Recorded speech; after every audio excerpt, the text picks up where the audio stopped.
IT service management is a very different problem. Okay, this is going to be when you are selling digital products. Digital products are very different from your physical products. They go through very different life cycle. They go through very different accounting processes. This is designed for digital products. Growing a business requires a holistic approach that extends beyond sales and marketing. This approach needs alignment among people, processes, and technologies. So if you're a business owner, operations, or finance leader looking to learn growth strategies from your peers and competitors, you're tuned into the right podcast. Welcome to the WBS Podcast, where scalable growth using business systems is our number one priority. Now, here is your host, Sam Gupta. Hey everyone, welcome back to another episode of the WBS Podcast. I'm Sam Gupta, your host and principal consultant at the independent ERP and digital transformation consulting firm Elevate IQ. ERPs have historically overlooked the requirements of IT teams. However, it's important to acknowledge the industries heavily reliant on ERPs may possess smaller IT teams. On the contrary, in other sectors, particularly those without extensive inventories, IT teams could essentially constitute the entire operations team. Just as IT industries have faced neglect, the other crucial teams like security or legal ops have also been overlooked. Furthermore, the needs of field services and asset management may significantly differ for organizations focused on IT, as seen in sectors such as telecom, media, data center, or printing. So where does ServiceNow fit in, and how does it distinguish itself from other competing technologies? In today's episode, we invited a panel of industry experts for a live discussion on LinkedIn to conduct an independent review of ServiceNow's capabilities. We covered many grounds, including where ServiceNow might be a fit in the enterprise architecture and where it might be overused. Finally, they analyze many data points to help understand the core strengths and weaknesses of ServiceNow. With that, let's get to the conversation. Hello, everyone. Welcome to today's show. And if you're joining for the first time, this is part of our industry for which we meet every Tuesday at 5:30 p.m. Eastern. We pick one vendor or the solution that we review independently. And for today, we have a very interesting vendor or the solution called ServiceNow. So we are going to have a lot of fun discussing that. Before we dig into that, we are going to start with our intros. Quickly about me, Sam Gupta, principal at Elevate IQ. Elevate IQ is the independent ERP and digital transformation consulting firm. On that note, I'm going to move to Andy for his intro. Well, thank you so much for inviting me, Sam. It's like I get to see you every week almost. Yeah. I know. Well, my name's Andy Pratico. I've been involved in ERP software specifically for manufacturers all my life. I've worked with manufacturers all over North America, and I've had the pleasure of enjoying and learning from the master Sam Gupta over the last 2 years with these podcasts, and I'm looking forward to hearing and learning again today. And I'm learning from Master Andy Pratico. Nobody can meet the duration that you have been in the industry. Obviously, you have seen a lot. So thank you so much once again for being here, Andy. Oh, you're so welcome, Sam. I'm so excited. This topic is really interesting. Okay, amazing. So I'll start with the briefing. And for the briefing as well, we have some of the slides, the way we used to cover. So I guess, we are going to have a lot more insights in terms of the slide itself. So overall, I guess, from the briefing perspective, Andy, if you look at the overall positioning, and I don't know if you have come across them, obviously they used to be very enterprise player. I don't know how much they are doing it in the SMB space. For the most part, even the industries that they are going to target, their industries are going to be slightly different than where your focus has been. But I don't know if you have any sort of experience with them. But if you look at their overall positioning, they are in the workflow automation space. Okay, so I don't know, what is the best way of defining it is, obviously there are going to be people in the community, they all are going to argue that, what, this is probably the new direction for the ERP, or you can create ERP on ServiceNow, but that is not the intent of ServiceNow platform. ServiceNow platform serves a very distinct purpose. And I don't know if I have comparable for you, Andy, the sessions that we have done. It's a very unique platform. So obviously we'll be touching on all of that.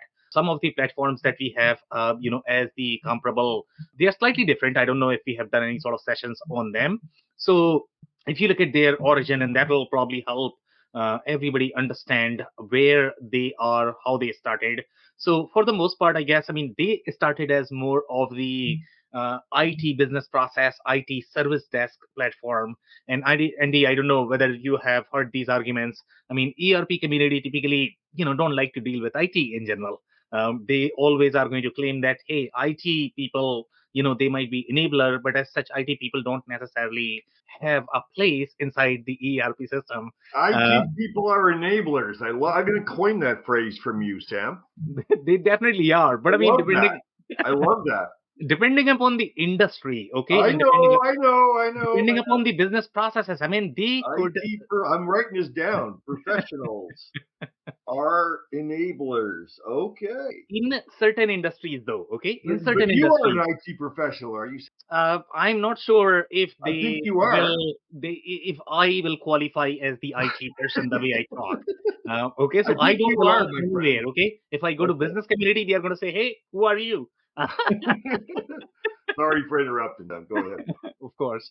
So basically, what I was trying to say, Andy, if you go to certain industries, okay, in those, IT is going to represent the entire operations, meaning their operations is going to run on a platform like ServiceNow, because from the operations perspective, the only thing they have is IT. For example, if you look at any of the IT shops, okay, when I say IT shops, obviously data center business, probably is going to be one of them, but they are not necessarily the pure IT that I was talking about from the service perspective or from the operations perspective, because they are going to have inventory, supply chain, all of that in data center business. But if you look at the core tech development business, that is going to be any of the software companies. So for example, Andy, if you look at the operations of Infor, even though they sell ERP, but they have their own operations, okay, that they have to run. So where do they run their operations? They are probably not going to run on N4. Or, some companies might do it. Acumatica runs on Acumatica. They are very, proud of that, I guess. IFS run on, they run on IFS as well, and they claim that. But there are going to be companies who are mindful. For example, let's say Microsoft runs on SAP, and that was a big news. Why is Microsoft running on SAP? You know what ERP Infor runs on? That'd be surprising if it wasn't one of their big products. I don't know. But look, they are targeting very different industries, so I will not be shocked if they are using something else which is going to be far more relevant. Yes, I'm sure. Yeah, in fact, we have seen scenarios. For example, let's say, I think we were looking at some of the accounting firms as well, accounting and consulting firms, right? For example, companies like us, to be completely honest, okay? So even though we implement ERP for living, but we are probably going to hire somebody else to implement our own ERP. So it becomes very, very, very interesting in the ERP space, the way this works. So the point I'm trying to make, Andy, here is that when you are going to be really deep into those IT business processes, if you are in the tech development business, for the most part, these are going to be tech, companies, media companies, bank. Bank, they don't necessarily have any sort of inventory. So the only thing they have is IT, to be completely honest, and software, right? So insurance companies, the only thing they have is their IT as well as IP. That's how, or digital products. That's how their businesses are run. So all of these would fall under the industries that companies like ServiceNow is targeting, because their entire operations is going to be on something like this. Okay. So that's how the IT industry is defined overall from the IT business process perspective. They are going to have very different requirement. The way they are going to be doing procurement is going to be very different as well. Okay, obviously these industries would fall under that service category that we generally talk about. Product versus service. Service ERPs are going to be very different. Typically, these industries are going to be very heavy in your ACM processes as well. Okay, so now inside that service category as well, you have a category which is very unique, which is going to be this. That's where ServiceNow really fits. So most of the solutions that are going to be, that are targeting similar industries as your ServiceNow are going to be your Salesforce, Financial Force, Workday. They all are targeting those industries because I don't know why they target those industries, maybe because of dollars or maybe because of product alignment, whatever, but that's their target market, that's their core market that they are targeting. So the majority of the processes, workflows that you are going to look at ServiceNow are going to be around that. Okay, there are cases when you might find ServiceNow in manufacturing as well. Okay, they have certain case studies, but in those cases, these IT departments are going to be so big that they need to follow something called, I don't know whether you have heard the term called ITIL or ITIL. ITIL is the framework that large IT organizations follow when you are going to have very large call centers, when you are going to have very large IT departments, when you have the ticketing system where you are responsible for some sort of shared service model or the internal delivery. That's where you are going to have these very thick process that you need to follow. So in very large enterprise grade manufacturing organizations, they might use ServiceNow, but this is all for IT centric processes. Okay, so that was their origin, that's how they started. Now they have become much bigger, obviously, because the kind of things that they do and they can do, and these things may not be possible through any other technologies in the market, even though they all are claiming that they can do a lot of things. But this is a very unique category. It's called workflow automation. Okay. Now, if you look at the comparable with this particular technology, number one comparison is going to be any of the workflow platform. And this is a very new category in the enterprise software industry. It did not exist before. It was there in different flavors, and we'll touch on that as well. But for the most part, the workflow automation is going to be, for example, let's say if you look at Microsoft Power Platform. Okay, Microsoft Power Platform is a very new concept. I don't think they had Power Platform maybe 10 years back. It's all because of the cloud push, and the workflow automation is becoming bigger. So that is probably going to be the closest comparison. Before Power Platform, I would say they probably had SharePoint. Andy, I don't know, how much knowledge you have in the Microsoft ecosystem, but SharePoint probably was the biggest, knowledge management repository if they need to do any sort of, workflows. But for the most part, let's say if you want to send out any sort of forms, you were Yeah. doing it manually. You didn't have any sort of automation, or probably you built your own custom website, and that's how you would collaborate with your customers, vendors, or maybe you were using some sort of portal technology that you utilized. Okay, so the newer competitors for ServiceNow is going to be technologies such as your Boomi Flow. And Boomi was an iPaaS. Boomi introduced Boomi Flow on top of your iPaaS. So typically, the major difference between your iPaaS and the flow or the workflow technology is going to be when you are going to have some sort of user interaction versus system to system interaction. For system to system interaction, you are looking at technologies such as iPaaS. Uh, but if you are going to have any sort of user interaction, that's where workflow technologies become slightly more relevant. And when I say user input, meaning you are going to have some sort of approval flow, or you are going to have some sort of workflow with the client where you are sending document, you are getting something back. Now, companies implement these workflows in many different tastes and flavors. They utilize many different systems, but for the most part, if you're looking for slightly more technical platform, then this particular technology is going to be handy. Now, the legacy flavors that I wanted to touch. So some of the technologies that were used before are going to be things such as, I don't know, BPM was a term. BPM is very common if you look at any of the ERP vendors as of today. Okay, most of them are have bought some sort of iPaaS technology. They have bundled some sort of BPM platform as part of their ERP suite. So if you are going to go for, let's say, Epicor, Infor, IFS, they are all SAP, Oracle, all of them. They are bundling an iPaaS technology as well as a flow technology, which is also going to be your BPM technology on top of the ERP suite, because obviously they want to sell the entire architecture as opposed to selling just the ERP. So, you are going to find this comparable technology on top of every single ERP. But if you are going to have a specialized need, that's when your ServiceNow is going to be handy. So now, if you look at the BPM category was there for a very long time. It existed in many different flavor. For example, let's say if you look at tools such as your TIPCO Active Matrix or there were a lot of different tools, but for the most part, they were very bloated. They were not as business friendly. So the newer breed of the BPM technologies are far superior, and that's why ServiceNow is so hot, because they have cut down on all of that boilerplate, and now you are looking at very cloud native platform. So the right way of framing ServiceNow would be that they are more of the platform as a service. Okay, so they are sitting on the major cloud providers, whether you talk about Google, Amazon, or what is the third one, Microsoft. And these guys are sitting on top of that. They are providing far more value overall from the workflow automation perspective. What else did we not touch? I guess the other comparable technology that I really wanted to touch is the Zoho Creator.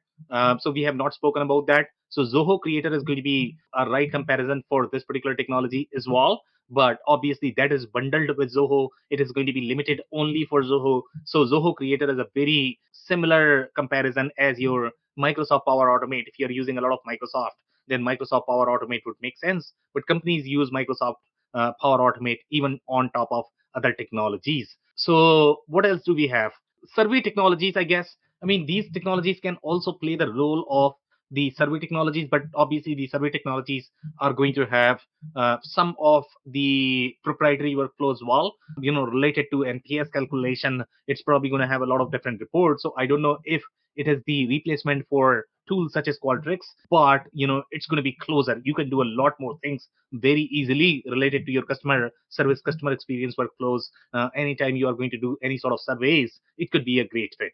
The other newer fit or comparable technologies that we have not touched so far are going to be your Monday.com, Airtable, Smartsheet. Okay, so these are really the baby version, of ServiceNow, but obviously they are super hot because they are super easy and very affordable. That's why most companies are going to use some sort of flavor of, Monday.com, Airtable, Smartsheet. But ServiceNow is much bigger tool doing very similar things as your Monday.com. So overall, from the use case application perspective, it's going to do similar things, but you are going to have enterprise grade capabilities with ServiceNow. So what is it replacing? As we spoke, that many different technologies such as your portals, SharePoint, custom built apps, is what they are replacing now. Developing these things have become far easier. So obviously, you are going to have reduced development time. The kind of trends that we have seen with Snowflake, with Palantir, they are disrupting a different category. In the case of ServiceNow, they are disrupting the enterprise workflow. Now, the other things that we have not touched so far is RPA, and RPA is going to be slightly more desktop-centric technology versus your enterprise-centric workflow.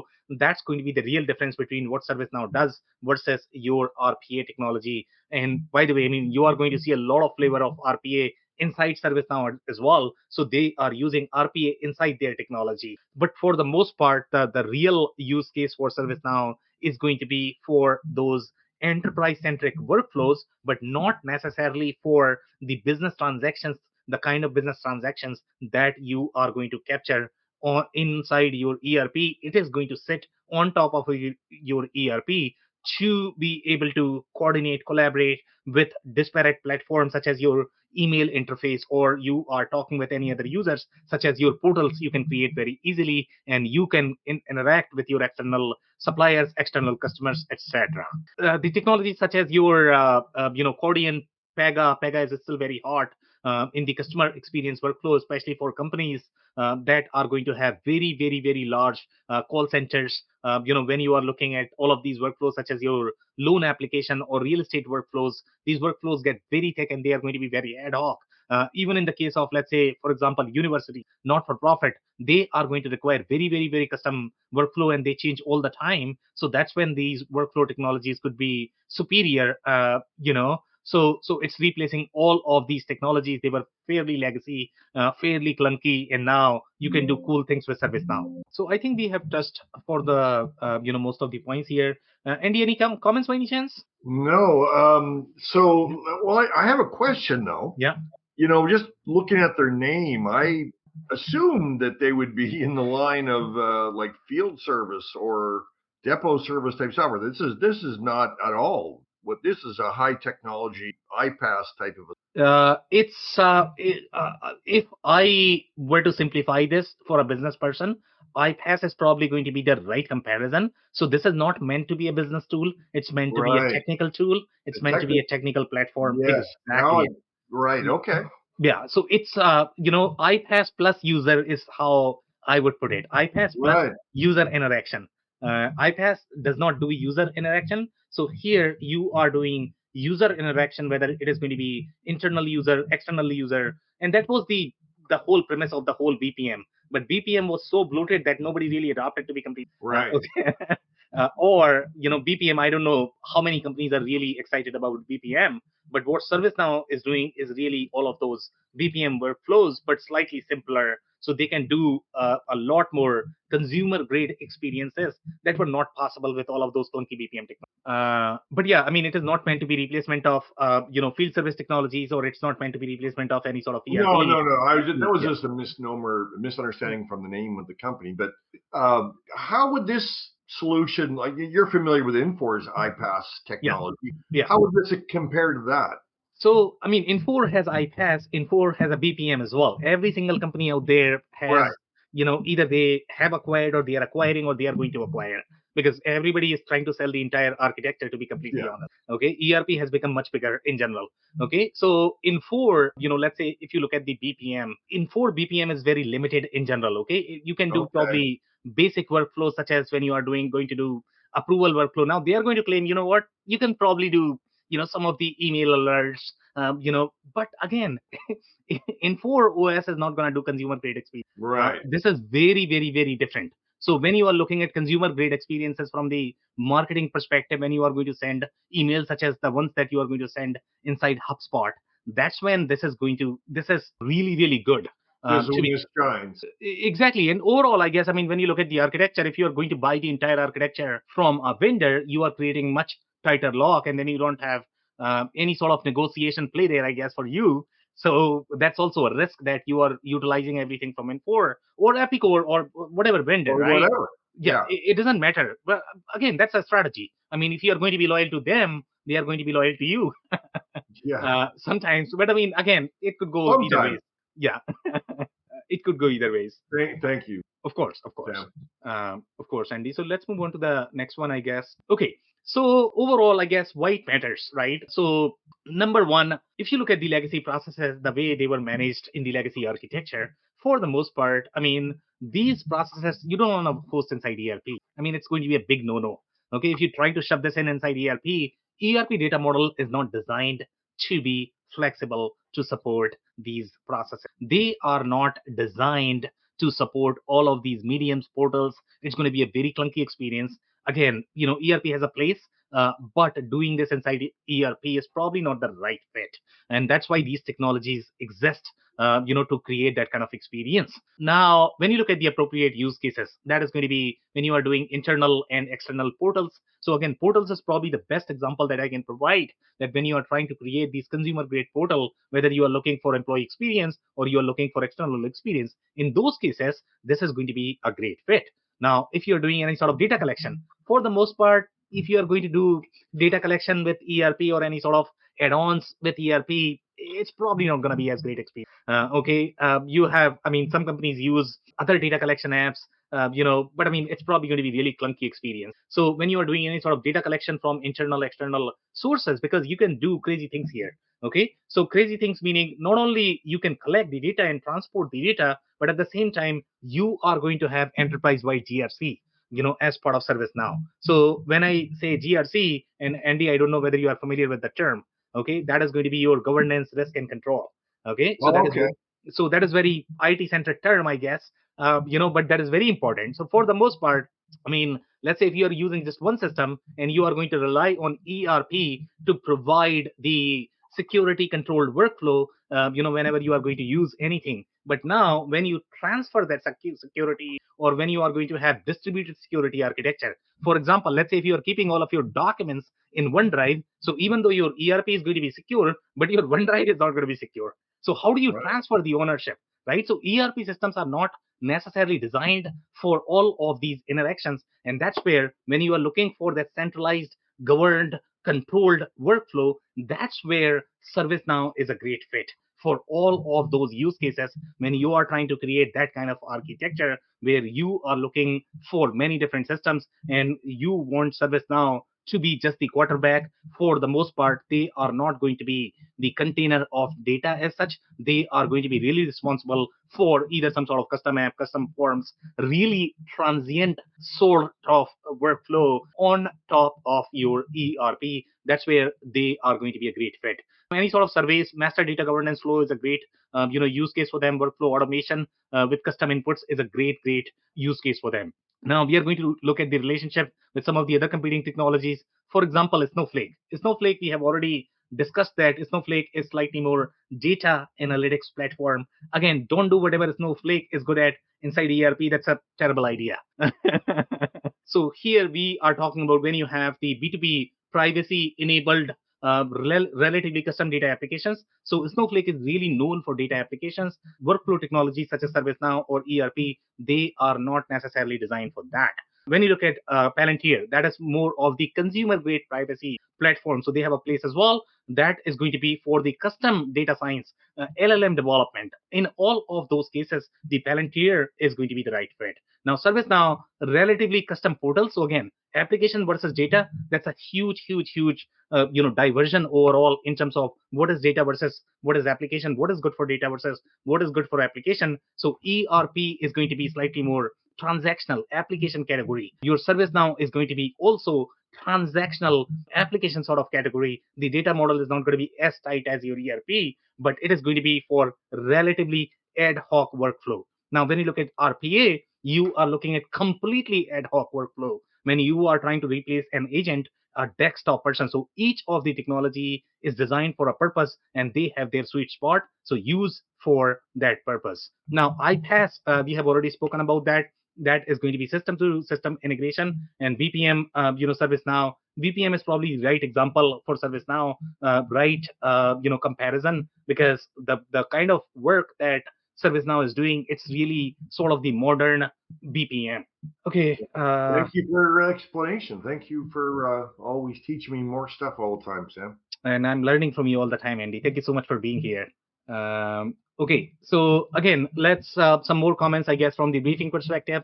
So here, relationship with ERP. So ERP, again, as I mentioned, this is for tight data correlations. It is designed for financially controlled processes when you need those business rules, when you need the financial control. That's where ERP is really good. ERP is not necessarily good for your loose operational processes. That's where you need the other technologies. So here you are looking at, for ERP, you are looking at embedded cross-functional processes, highly relational. If they are going to be highly relational, that's where ERP is a great fit. ServiceNow, again, sits on top of ERP, data collection, master data governance, approval flows, disparate platform interactions such as email, mobile apps, consumer grade user experience interacting with ERP, all of those GRC workflows, collaborating with many different platforms, many different technologies. That's where ServiceNow is probably a great fit.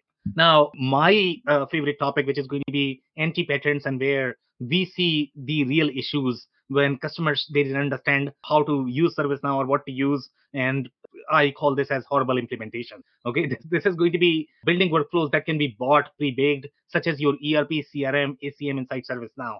Okay, so obviously, I mean, with any technology, I guess there's going to be over engineering, over commitment, over development, and we see a lot of companies developing ERP like or CRM like or ACM like workflows developing inside ServiceNow. Again, that is not the intent of ServiceNow. ServiceNow is not, replacing any of the existing technologies. It is a new category in itself, and it is designed for that. It is really good at that. Automating processes that don't require user inputs or remain relatively consistent. That's going to be another one, I guess. So sometimes we see scenarios where companies have tried to automate the processes where you are not going to have any sort of user interactions using ServiceNow. Again, that would be more of the iPaaS play or ERP play. That may not be the best candidate for ServiceNow. And again, I think the other thing that you should be looking at is the master data. In my mind, when you look at the master data, ServiceNow should not be storing any sort of master data state. If it is storing, then you need to vet that a little bit more. why is it storing, but for the most part, the role of ServiceNow is going to be to do the quarterback and be the governance and controlled workflow, but it is not necessarily retaining the state of market master data. And that could be a red flag. If you have that, then you need to think a little bit more. If you are storing master data inside ServiceNow, why are you storing? I mean, do you not have other applications? For the most part, that should go to your transactional applications. That is going to be your ERP. CRM is going to be another transactional applications. Your e-commerce, OMS is probably another one. WMS, TMS, these are your transactional applications. They are designed to keep the transactions for their area or the expert area. Andy, any comments? No, that's keep it going, Sam. You're on a roll, my friend. Okay, perfect. Let's review some of the financial statements. Obviously, this is a public company, so we have a lot more intel available. So we will vet our assumptions using their, financial statements now. So here they are saying ServiceNow was founded on a simple premise to make workflow better, but make sure you guys understand what workflow means. Workflow could be interpreted in a lot of different ways. So obviously, this is a very generic, comment. For the most part, here the workflow is going to be whatever you are doing on top of the ERP and not necessarily to replace the ERP.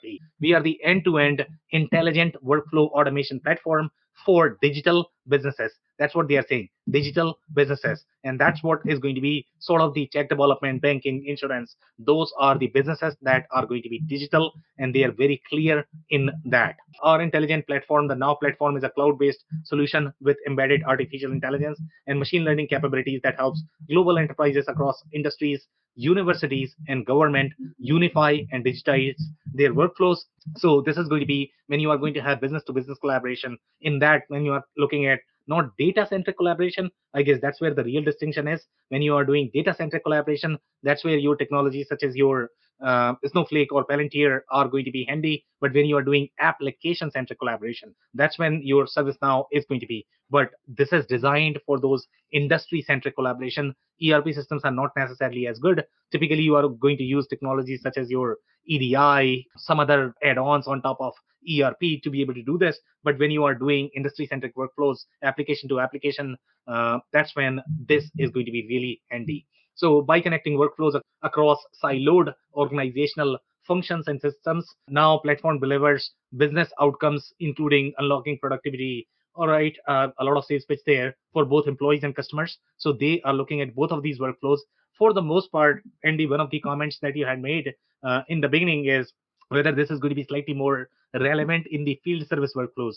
And in my mind, field service, the way the space is, field service is still a very CRM centric workflow. That's why you have a lot of technologies these days. They are a lot more CRM than ERP, to be completely honest, depending upon how the field services processes are. So here, obviously, they are doing the customer field service, employees centric workflow. Those are the different workflows that they are trying to solve. So our workflow applications built on the Now platform are organized in four primary areas, and that is going to be technology, customer industry, employee, HR is a big play for them, and creator. They are talking creator, but in this particular case, creator means developer. Okay, so these creators are not necessarily marketing creators. These creators, for them, creators are developers.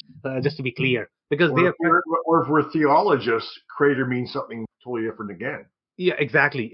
But in this context, this is really developers because they are targeting developers, IT, and that's why if you look at their marketing, their target market is really IT, which is very, very, very different from most ERP vendors. They don't target IT typically; they target finance. You have ERP vendors that are targeting supply chain. Sometimes they are going to target marketing, but for the most part, it's very rare that somebody is going to target IT for business application. But for these guys, IT is their bread and butter, and they target IT. Beautiful. Yeah. So here, our technology workflows empower information technology departments to plan, build, operate, and service the IT needs of the business, and they are very, very clear there. They are talking about IT needs, IT business processes, not necessarily the other business process. Okay. Our customer and industry workflows help organizations reimagine the customer experience and increase customer loyalty. That sounds like a sales pitch, so I'll skip that. Our employee workflows help customers simplify how their employees across services they need, creating consumer-like experiences. Our creator workflows enable customers to quickly create, test, and deploy their own low code applications on the new platform. So obviously one of the pitches that they are going to have is that they are low code, no code platform, but pretty much everything in the industry right now is probably low code, no code. So Or at least they all claim it anyways. exactly. Yeah. I was watching your presentation, you did the Eric Kimberling there, and one of the things you mentioned was that ERP is more of a marketing buzzword, which I totally agree. Yeah. But that's what you just said was totally a marketing buzzword too. It's just amazing how these definitions all had value at one time, and in time they become nothing but a buzzword. Exactly, depending upon how they are used. And in most cases, I mean, if you are trying to coin a term for a very complex model, it only goes so far, I guess. That's for sure. Yeah.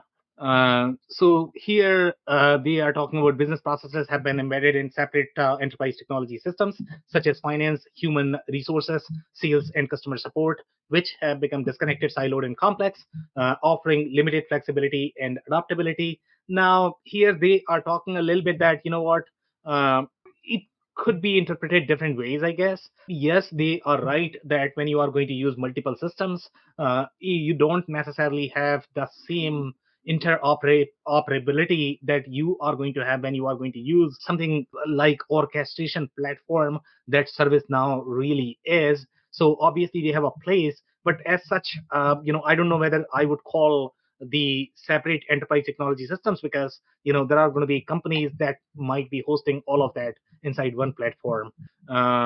So yeah, so little distinction there. Now, users now expect the consumer grade applications that is going to be applicable, especially for the enterprises. And for the most part, ServiceNow's market is not necessarily SMB. They are still winning in the enterprise market. That's where their play is. Rapid business process automation. So obviously they have used the word rapid. So again, they are replacing custom development. So that's why they are really into that word. Again, all of these technologies came because of cloud. Before cloud, they probably didn't have a place, but all because of cloud, which is going to be you had different platforms such as your software as a service, platform as a service, infrastructure as a service. So this particular technology would fall under that platform as a service. ERP would fall under software as a service. So there is a difference. Okay. So now here they are talking about the Now platform enables our customers digital transformation from non-integrated enterprise technology solutions with manual and disconnected processes and activities to integrate enterprise technology solutions with automation and connected processes and activities. Now, I mean, you can read this either ways, I guess.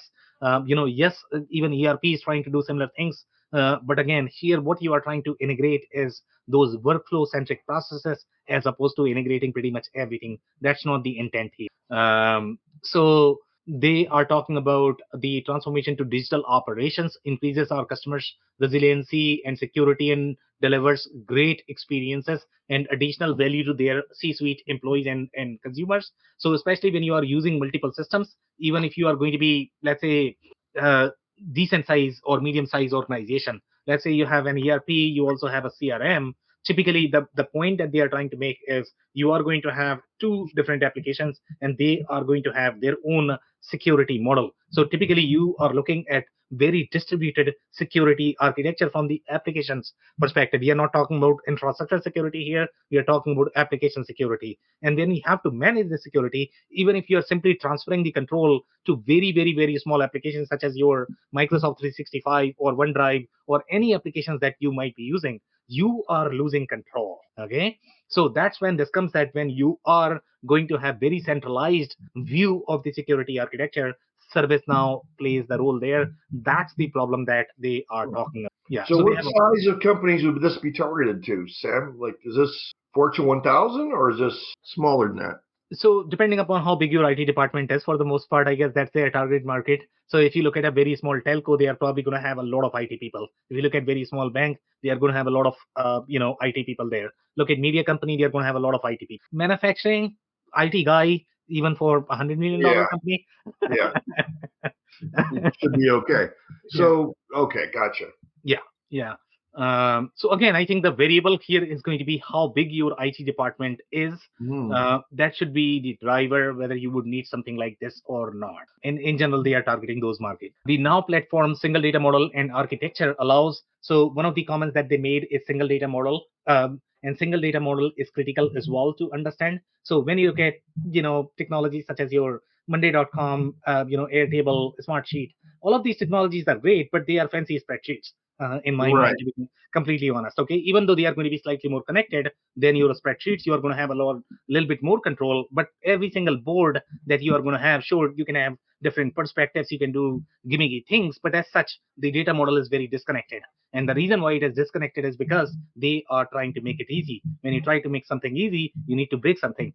Right. You need to eat in chunks, right? So that's what they have done. These are all design principles, the way these applications are designed. So here we are talking about a real single data model in which all of these applications are hosted. So you are going to get the enterprise grade GRC talking to many different types of applications, and that is very, very, very hard to replicate at this point of time.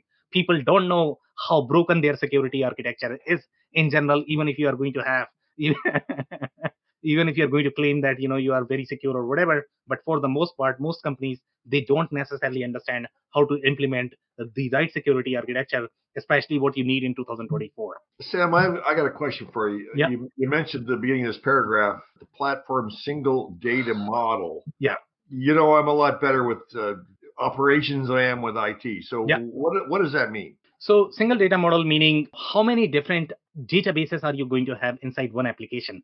For example, let's compare this, okay? So the smaller ERP systems, and I think you used to call them single entity, system, I guess. Sure. So basically, whenever you are going to see inside the application, you are going to have a login, and you are logging in to a specific company instance. Typically, what it means is you are logging to a very specific database, meaning there is not going to be any sort of communication collaboration between those two databases. And if you need to consolidate, you need to collaborate between them, then you need to find another technology that is going to get the data, combine them, show you something so that you can understand what the hell is happening inside those two data. So that is how it used to work inside, in the ERP world. Now, if you look at some of the modern applications or the bigger ERP systems, even today, a lot of ERP systems are either multi databases underneath, even though they are trying to sell themselves as the cloud suite or whatever suite or Whatever.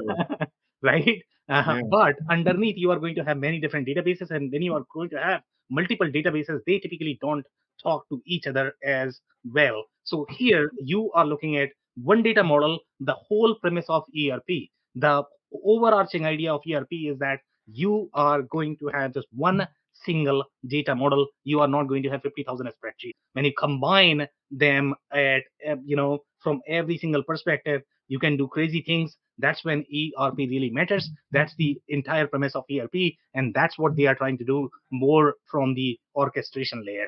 So that's where it is really strong. So I don't know if that answers your question. It does tremendously. Thank you, Sam. Perfect.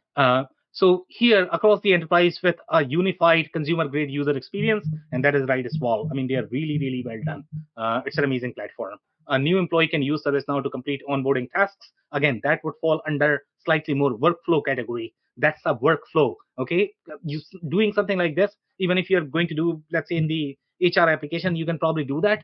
But again, it's not going to be as friendly to be able to customize depending upon how your needs are going to change. So if your workflows are going to be relatively ad hoc, and again, you require a little bit of expertise to be able to understand, okay, what should go inside ERP versus what should go inside this versus what should go inside RPA, because things are always all over the place. So this would be a great candidate to put inside, ServiceNow platform through an integrated ServiceNow workflow or consumer grade mobile applications. Guide the employee. And by the way, this is all cloud native, so obviously the same app experience that you're going to get on over web, the same experience is also available in the mobile application. So if you want to design these quick mobile app, okay, it can do that very easily. So let's say if you are spinning off one app just for the trade show, Andy, or for the event, those are the scenarios that you are looking. Okay, you need to move fast. Okay, you need to do something quick.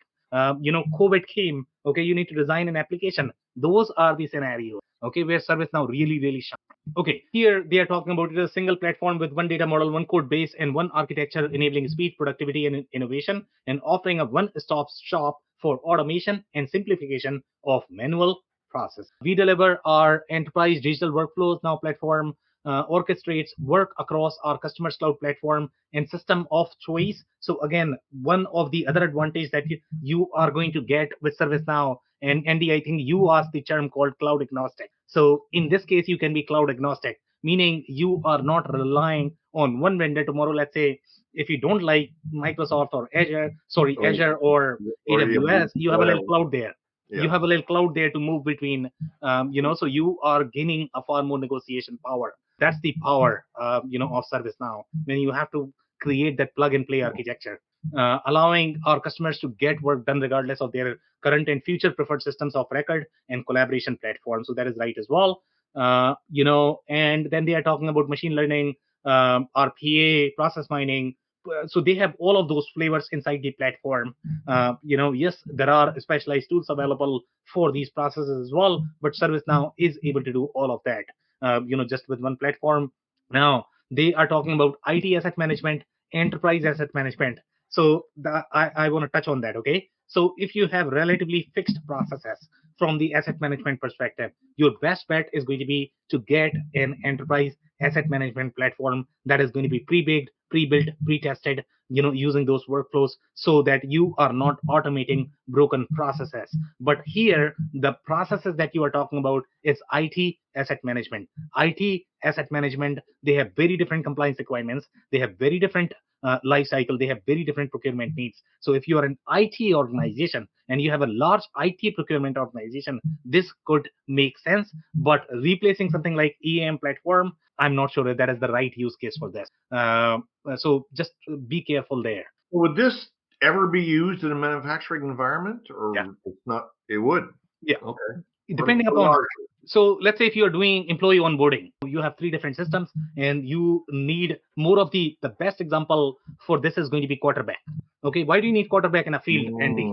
Right? So Call the play. the ERP is supposed to be the fat guy in the field, to be completely honest. It's supposed to be defense. Okay, it Right. does not, it's supposed to be the slowest. Okay, and there Yeah. is a reason, and they play a role. Okay, and your CRM is going to be really lean guy who runs fast. Okay, that's the intent of CRM e-commerce. So everybody has a role to play in your football field. So this is supposed to be the quarterback. It's not supposed to be doing heavy lifting. It's not. I mean, it's supposed to be passing, the control whenever you need, doing a little bit of decision making. But again, that could be all over the place as well. So I don't want to over speak there, I guess. But there are a lot of different considerations that go in thinking, okay, which is the right system, which is the right process where you should be hosting. Okay, so these are some of the use cases that they have highlighted. So they are talking about each year, two major platform upgrades are released, delivering new standard functionality and new standalone products to further simplify the way our customers work and enhance productivity. So that is their release process. So they have bucketed their offerings in four different segments. So one is going to be your technology workflows. The second is going to be customer and industry workflows. The third is employee workflows and creator and other workflows. We have touched briefly on that. So in technology workflows, again, they are talking about asset management. Be careful there, okay? This is not your enterprise asset management. This is your IT asset management. That's why it is bucketed under that technology. So there is a difference, okay? Cloud observability, okay? That's a very technical problem. Most companies don't have that. So again, this is designed for IT organization when you are going to be really heavy in custom development. ESG management could be all over the place as well. Be careful there.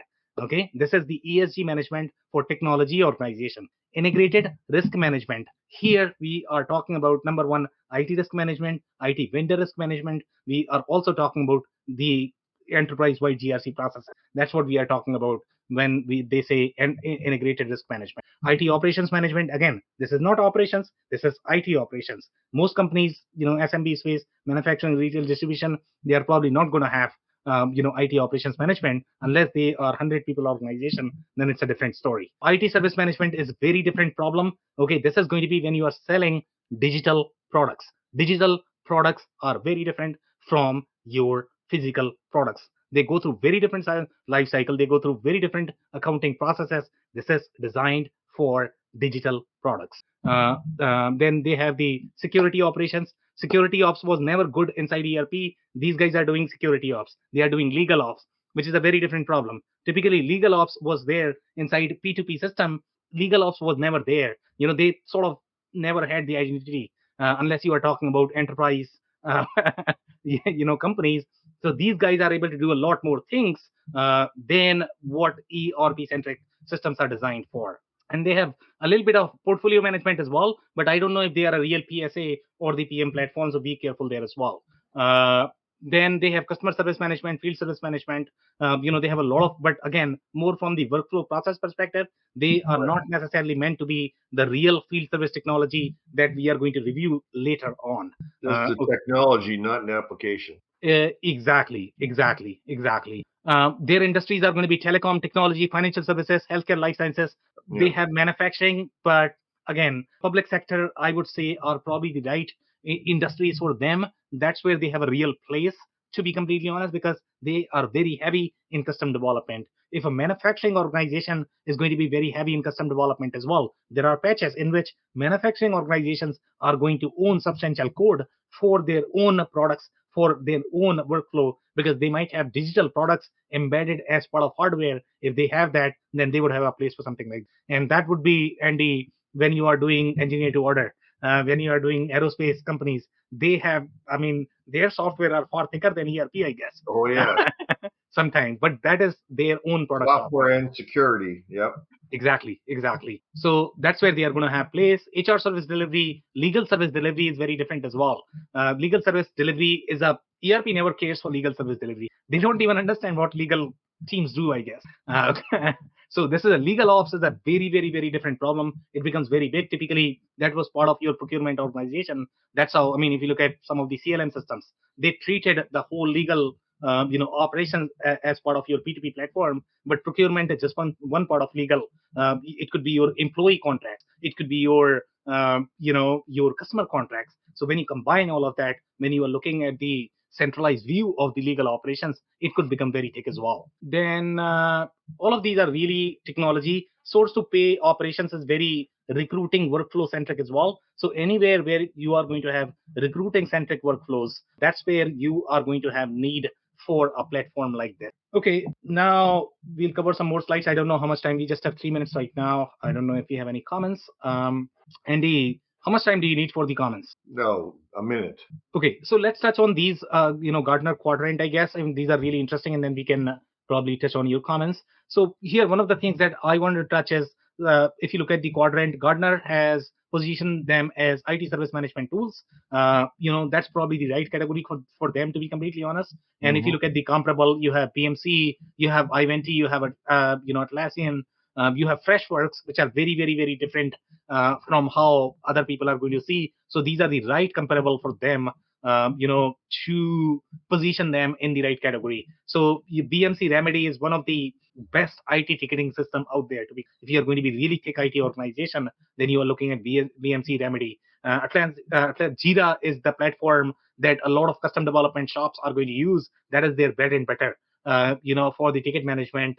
I don't know what all you can do inside Jira, so that's probably the right category for them as well. IT risk management is a very unique category. ERP has nothing to do with it, to be completely honest. Okay, so these are going to be your enterprise-wide GRC processes. So here you have ServiceNow, you have Diligent, you have Archer, you have IBM. So 90% of these players, Andy, you have never heard of them, right? No. Yeah. So this is IT risk management is a very different category. Again, this is a very different software category. Then you have the magic quadrant for the CRM customer engagement. CRM is one category, but customer engagement could be another category. So not all CRM players are really into that CX category or the customer engagement category. So here you are going to have systems such as your, as I said, Pega systems. They were really good at that call center workflows, and the call center workflow themselves, they get really thick. So that's why they are compared with that. Obviously, Salesforce is going to be in that category as well. And Salesforce is trying to position themselves as more of the platform play, but they don't have the same capabilities as ServiceNow as of today. Microsoft ServiceNow, Oracle is there. I don't know why they are there, but sure. They're everywhere. They are everywhere. Okay. APN is a vendor that you should be looking at. They are really into that CX play. You have Creatio. That is also a vendor that is also in that CX play. Enterprise agile planning. Obviously, that's a big one, I guess. For these guys, just because of the IT organization. So that's pretty much it, I guess. So I'm gonna stop right there, Andy. I'll take some comments from you. Well, thank you so much, Sam. And, I'm going to segue my comments a little bit differently. Yep. I've known you now for a couple of years. I just want the audience to realize, I mean, it blows my mind how much depth of knowledge on so many topics that you have, my friend. Like this topic is so different than every other topic we've ever had, really. And I don't know how much studying and how much investigation you do before these meetings, but you always blow my mind. Yeah, so this is not just me, it's not my effort, it's the whole team, Andy. Obviously, they do the research, I'm just talking here. So obviously, I mean, the person who is here gets most credit, but obviously, we have a large team that is doing all the work and we are keeping track of all the technologies. That's our job. Well, you just blow my mind every week, Sam, I'll tell you. Awesome, Andy. Any other comments, that we should cover? No, that's great. Thank you so much for inviting me. Amazing. Andy, thank you so much once again for joining. And if you joined for the first time, this was part of our industry series for which we meet every Tuesday. So make sure you guys are going to be here next week. We are going to come back with another vendor for the solution. On that note, thanks everyone for tuning in. I cannot thank our guests enough for coming on the show, for sharing their knowledge and journey. I always pick up learnings from our guests, and hopefully you learned something new today. If you want to learn more about Dave Chrysler, head over to thechrysler.club. CHECRYSLER.CLUB. If you want to learn more about Andy Pratico, head over to essoft.com. It's ESSOFT.com. Links and more information will also be available in the show notes. Also, don't forget to subscribe and spread the word among folks with similar backgrounds. If you have any questions or comments about the show, please review and rate us on your favorite podcasting platform or DM me on any social channels. I'll try my best to respond personally and make sure you get help. Thank you, and I hope to catch you on the next episode of the WBS Podcast. Thank you for listening to another episode of the WBS Podcast. Be sure to subscribe on your favorite podcasting platform so you never miss an episode. For more information on growth strategies for SMBs using ERP and digital transformation, check out our community at WBS.rocks. We'll see you next time.